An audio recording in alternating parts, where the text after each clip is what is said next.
All right, Facebook family, we're back. We've got the 97 F355 that Wade's been doing his major service on.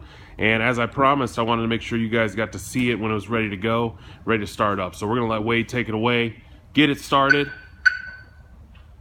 for the first fire. Back up and running, baby. It's been a nice journey.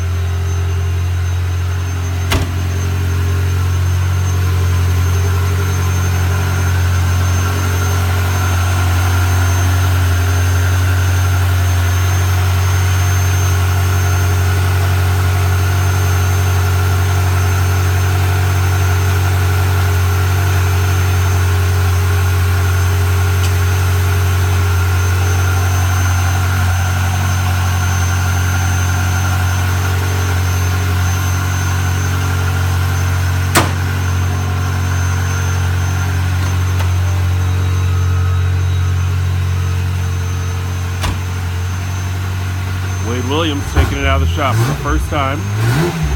Sounds good, looks good. And there he goes. All finished and ready to rock. Make sure to check out the next major service we do. It's going to be on a Testarossa. We look forward to seeing you guys next time.